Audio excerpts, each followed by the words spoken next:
સ્ટેશનમાં ઘૂસી આરોપીનો પીએસઆઈ પર હુમલો। જૂનાગઢના કેશોદમાં પીએસઆઈ પર આરોપીનો હુમલો।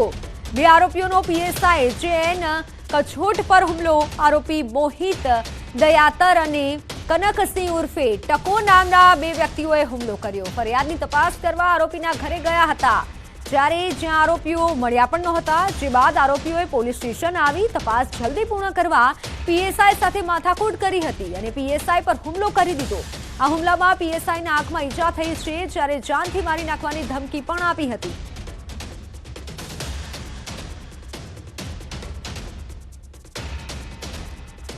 ગાંધીનગરમાં શિક્ષણ માફિયા મહેન્દ્ર પટેલનો તોડ કેસ મામલો। તોડબાજીનો આંકડો હવે 1,27,00,000 પર પહોંચી ચૂક્યો છે।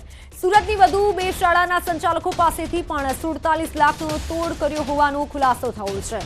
મહેન્દ્ર પટેલ સામે વધુ બે ગુના નોંધાયા છે। મહેન્દ્ર પટેલના 5 દિવસના રિમાન્ડ મેળવાયા છે। આ રિમાન્ડમાં વધુ ચોંકાવનારી વિગતો બહાર આવે તેવી શક્યતા છે।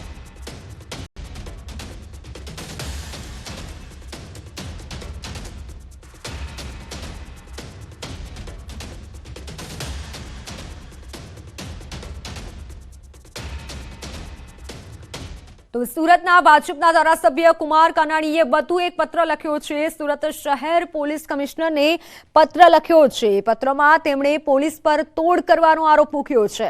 નાના વરાછા અને સરથાણા કામરેજ ટ્રાફિકના ક્રેન ચાલકો ખોટી રીતે વાહનનું ટોઈંગ કરી રત્ન કલાકારો અને સામાન્ય નાગરિકો પાસેથી તોડ કરી હેરાનગતિ કરતા હોવાનો આરોપ મૂક્યો છે, જેને લઈને પોલીસ કમિશનર દ્વારા યોગ્ય કાર્યવાહી કરવામાં આવે તેવી માંગ કરવામાં આવી છે।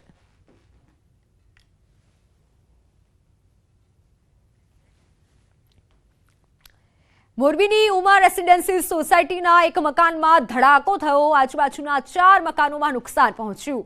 ધડાકો થતા 3 થી 4 વ્યક્તિને ગંભીર ઈજા પહોંચી। ઈજાગ્રસ્તોને મોરબીની ખાનગી હોસ્પિટલમાં સારવાર હેઠળ ખસેડાયા છે।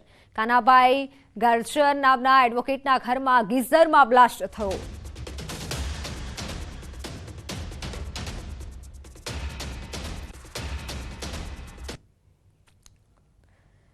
તો ધડાકો થતા 3 થી 4 વ્યક્તિને ગંભીર ઈજા પહોંચી છે। તમે પણ જો ગીઝરનો ઘરમાં ઉપયોગ કરો છો તો સાવધાની રાખજો। મકાનમાં ગીઝરમાં ધડાકો થયો અને આજુબાજુના 4 મકાનોમાં નુકસાન પહોંચ્યું છે। નુકસાનીના દ્રશ્યો પણ સામે આવ્યા છે। ધડાકો થતા 3 થી 4 વ્યક્તિને ઈજા પણ પહોંચી છે। પાદરાના એકલબારા ગામ નજીક ફાર્મા કંપનીમાં બ્લાસ્ટ થવા મામલે તપાસનો ધમધમાટ શરૂ કરાયો। ગેસ પાઇપ લીક થવાથી થયેલા વિસ્ફોટમાં 3 કર્મચારીઓના મોત થયા હતા। દુર્ઘટના બાદ ઔદ્યોગિક સલામતી અને સ્વાસ્થ્ય વિભાગે તપાસ હાથ ધરી છે। હાલ તાત્કાલિક ધોરણે કંપનીને નોટિસ ફટકારી ઉત્પાદન બંધ કરાવાયું છે। કામદારોની બેગમાં વેસ્ટ વોટર ભરવા દરમિયાન વેઝલમાં પ્રેશર વધી જતા બ્લાસ્ટ થયો હતો। આ સમગ્ર મામલે હજુ પણ ઊંડાણપૂર્વક તપાસ હાથ ધરાઈ છે।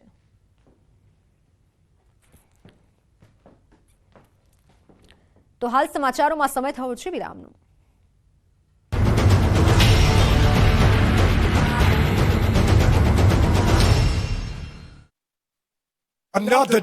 સુધારો કરી સર્વસંમતિથી શનિવારની બેઠક રદ કરવામાં આવી।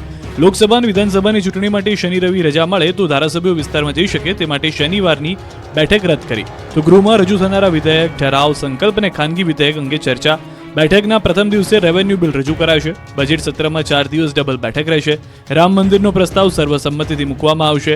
આ તકે રાજ્ય સરકારના પ્રવક્તા ઋષિકેશ પટેલે ખાતરી આપી કે ગુજરાતના વિકાસ માટે બજેટ રજૂ કરાશે। બીજી તરફ કોંગ્રેસ પક્ષ તરફથી બજેટ સત્રનો સમય વધારવા માટેની માંગણી કરી। ગેસના બાટલાની કિંમત ઓછી કરવા માંગ કરી।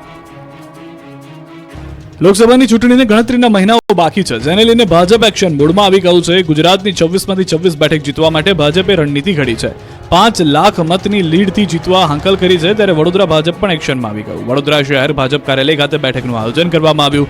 બેઠકમાં લાભાર્થી સંપર્ક, ગાંવ ચલો અભિયાન, વોલ પેઇન્ટિંગ જેવા કાર્યક્રમો અંગે કાર્યકરોને માર્ગદર્શન આપવામાં આવ્યું। બેઠકમાં ક્લસ્ટર પ્રભારી પ્રદીપસિંહ જાડેજા, પ્રદેશ ઉપપ્રમુખ ચૂંટાયેલા પ્રતિનિધિઓ હાજર રહ્યા હતા। પ્રદીપસિંહ જાડેજાએ ભાજપની જીતનો વિશ્વાસ વ્યક્ત કર્યો। 32 વર્ષ બાદ અમદાવાદમાં ફરી દોડશે ડબલ ડેકર બસ। આ માટે અમદાવાદ કોર્પોરેશને અંદાજે 5 કરોડના ખર્ચે 6 ડબલ ડેકર ઇલેક્ટ્રિક એસી બસ ખરીદવાનું નક્કી કર્યું છે। આ બસ ફેબ્રુઆરીના અંત સુધીમાં શહેરના રસ્તાઓ પર દોડતી નજરે આવશે। અગાઉ 1990માં ડબલ ડેકર બસ એએમટીએસના કાફલામાંથી દૂર કરવામાં આવી હતી। ડબલ ડેકર બસ ખરીદવા માટે એએમસીએ ટેન્ડર પણ બહાર પાડ્યું છે। કોન્ટ્રાક્ટરોએ 1 ફેબ્રુઆરી સુધીમાં ટેન્ડર ભરવાનું રહેશે. 6 ફેબ્રુઆરી સુધીમાં પહેલી બસ અને 28 ફેબ્રુઆરી સુધીમાં તમામ બસ સપ્લાય કરવાની શરત મૂકવામાં આવી છે. ડબલ ડેકર બસમાં 60 થી 65 પેસેન્જરની કેપેસિટી હશે. વાસણાથી આશ્રમ રોડ થઈ આરટીઓ સુધી બસ દોડાવશે. તો શહેરમાં ટૂંક સમયમાં હવે એએમટીએસની પણ એસી બસો દોડતી થશે. પ્રથમ તબક્કામાં 15 બસ શરૂ કરવામાં આવશે અને બાકીની બસો તબક્કાવાર એપ્રિલ મહિના સુધીમાં આવી જશે. આમ શહેરમાં એએમટીએસની 100 એસી બસ દોડતી હશે. એએમટીએસ દ્વારા પ્રાયોગિક ધોરણે 100 એસી બસો દોડાવવામાં આવશે. આગામી માર્ચ માસથી એએમટીએસ બીઆરટીએસના મુસાફરોને અલગ અલગ ટિકિટ લેવાની ઝંઝટમાંથી મુક્તિ મળશે. એટલે કે એએમટીએસ અને બીઆરટીએસની કોમન ટિકિટ આવશે. કોમન ટિકિટ આવ્યા બાદ ત્રીજા તબક્કામાં નેશનલાઇઝેશન કરાશે. અમદાવાદ શહેરમાં મ્યુનિસિપલ કોર્પોરેશનની કુલ 1052 જેટલી બસોમાંથી 1020 બસો ઓન રોડ દોડશે, જેમાં 895 બસો ખાનગી ઓપરેટરની દોડશે, જ્યારે 125 બસો મ્યુનિસિપલ કોર્પોરેશનની માલિકીની છે, પરંતુ તેને ખાનગી ઓપરેટરો દ્વારા ચલાવવામાં આવે છે. રાજ્યનું સૌથી મોટું આર્થિક પાટનગર એવા અમદાવાદનું વર્ષ 2024-25નું draft budget municipal commissioner M Dhanarasan દ્વારા આજે સ્ટેન્ડિંગ કમિટી સમક્ષ રજૂ કરવામાં આવ્યું છે. રૂપિયા 10,801 કરોડનું બજેટ કમિશનરે મૂક્યું છે. ગયા વર્ષે રૂપિયા 8400 કરોડનું બજેટ મૂકવામાં આવ્યું હતું. ચાલુ વર્ષે ગત વર્ષ કરતાં રૂપિયા 2,401 કરોડ રૂપિયાનું વધુનું બજેટ રજૂ કરાયું છે. મ્યુનિસિપલ કમિશનર દ્વારા રજૂ કરવામાં આવેલા બજેટમાં 5 મહત્વની બાબત પર ભાર મૂકવામાં આવ્યો છે, જેમાં વિકસિત અમદાવાદ 2047, નેટ ઝીરો અને કાર્બન ન્યુટ્રલ, રેઝિલિયન્ટ અને સસ્ટેનેબલ, ઝીરો વેસ્ટ અને સર્ક્યુલર ઇકોનોમી, લિવેબલ અને હેપી સિટી બનાવવામાં આવશે. જો કે એઆઈ સેલની સ્થાપના પણ કરવામાં આવશે. નાગરિકોના ટેક્સમાં કોઈ પણ પ્રકારનો વધારો કરવામાં આવ્યો નથી. તો ઓલિમ્પિક 2036ને લઈને સિટી માસ્ટર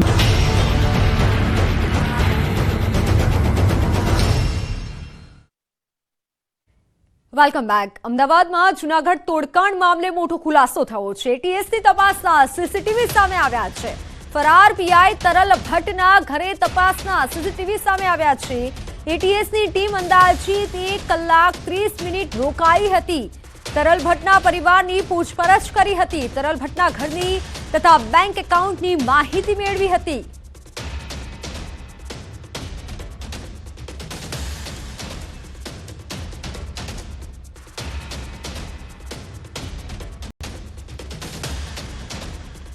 મહીસાગર જિલ્લાના બાલાસિનોર તાલુકામાં કુવાનું પાણી પ્રદૂષિત થતા સ્થાનિકોમાં રોષ છે. બોડોલી ગામમાં કુવામાં કેમિકલયુક્ત પાણી આવતા ગ્રામજનોમાં રોષ ફેલાયો છે. મહિલા સરપંચના કુવામાં કેમિકલયુક્ત પાણી આવતા તંત્રને જાણ કરાઈ. બોડેલી ગ્રામ પંચાયતમાં વેસ્ટ કેમિકલ ડમ્પિંગ સાઇટ આવેલી છે. કેમિકલ ભૂગર્ભમાં ઉતરતા આસપાસના 3 કુવામાં કેમિકલયુક્ત પાણી આવ્યાનો આક્ષેપ થઈ રહ્યા છે. ત્યારે પાણી પુરવઠા વિભાગે પાણીના સેમ્પલ લઈ તપાસ હાથ ધરી છે. ખુદ પાણી પુરવઠાના અધિકારી સ્વીકારી રહ્યા છે કે કુવાનું પાણી પીવા લાયક નથી. ત્યારે ગ્રામ્યજનોએ કંપની સામે કાર્યવાહી કરવાની માંગ કરી છે.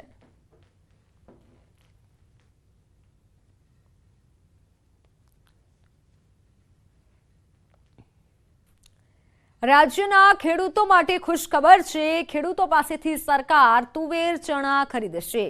વર્ષ 2023-24 માટે ટેકાના ભાવે ખરીદી કરશે. રાયડાની પણ સરકાર ટેકાના ભાવે ખરીદી કરશે. તુવેર પ્રતિ ક્વિન્ટલ 7,000 રૂપિયા, ચણા 5,440 રૂપિયા પ્રતિ ક્વિન્ટલ ખરીદશે. રાયડાના ભાવ 5,650 રૂપિયા પ્રતિ ક્વિન્ટલ નક્કી કરાયા છે.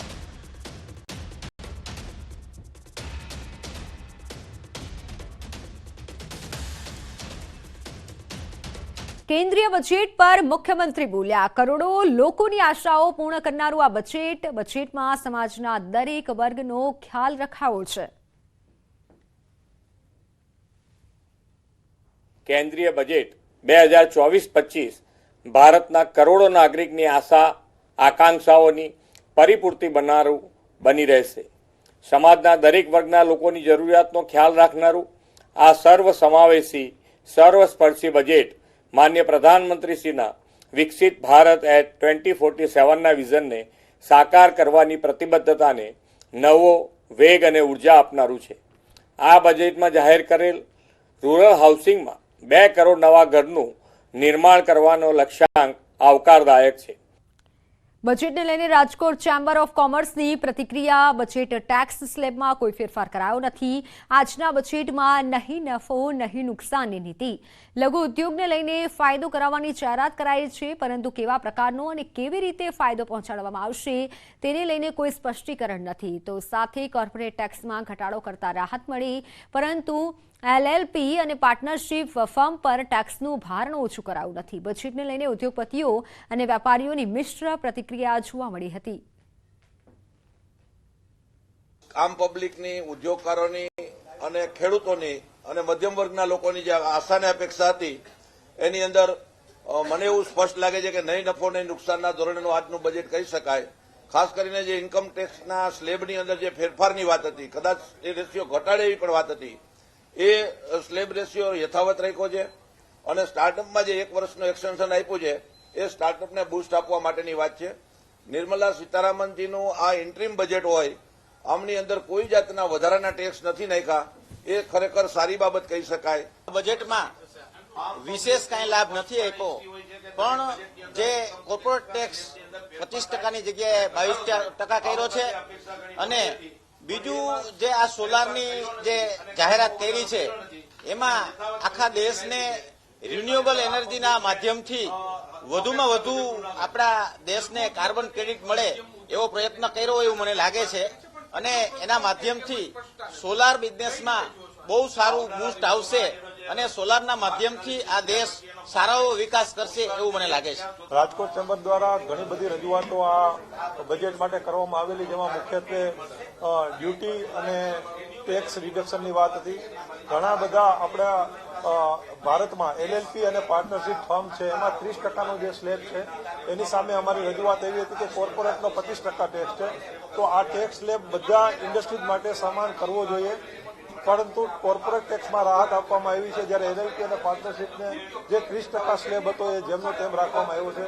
તો અમારી ઉદ્યોગ જગતની ઘણા એલએલપી અને પાર્ટનરશિપ ફર્મનો વિશાળ સમૂહ છે જે કોર્પોરેટની કક્ષાની યુનિટની સામે.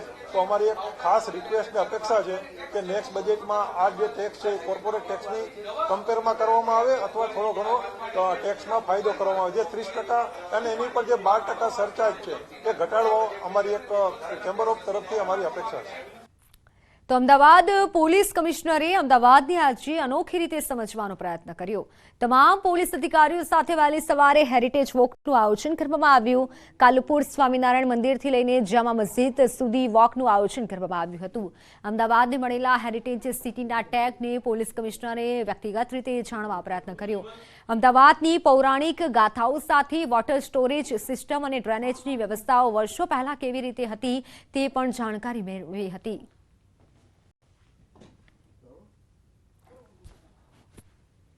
ये हेरिटेज वॉक स्वामीनारायण कालूपुर से शुरू होके यहाँ शाही मस्जिद पे ये ख़त्म हुआ. करीब 1.5 घंटे के करीब ये वॉक रहा और इसमें जो हमारी जो हेरिटेज यहाँ की थी, आप देखेंगे कि यहाँ कैसे लोग रहते थे, पोल्स वगैरह हैं, यहाँ पे पानी की पीने की लिए कैसे स्टोर किया जाता था. बहुत ही आनंद आया. तो समाचारों हाल बस आटलू ज रजा आपशो. नमस्कार.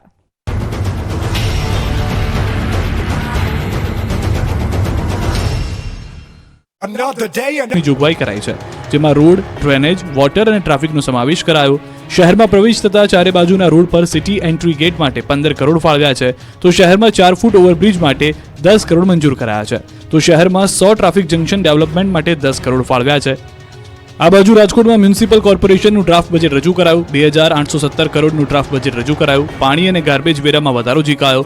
17.77 કરોડના કરબોજ સાથે ડ્રાફ્ટ બજેટ રજૂ કરાયું. ગાર્બેજ કલેક્શનમાં ચાર્જ બમણો કરવા સૂચન કરાયું. હાલ પ્રતિદિન ₹1 બદલે ₹2 વસૂલવા તેમજ પાણી વેરામાં વાર્ષિક 1500ના બદલે ₹1600 કરવા સૂચન કરાયું. ડ્રાફ્ટ બજેટ સ્ટેન્ડિંગ કમિટીને અભ્યાસ અર્થે સોંપવામાં આવ્યું.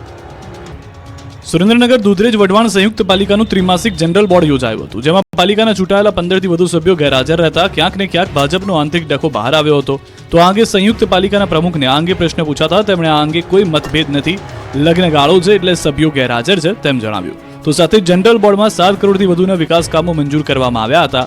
સિટી બસ સેવા શરૂ કરવાની સાથે તળાવના બ્યુટિફિકેશન સહિતના કામોને મંજૂરી આપવામાં આવી. ફરી એકવાર પાલિકા તંત્ર દ્વારા શહેરીજનોને સિટી બસની લોલીપોપ આપવામાં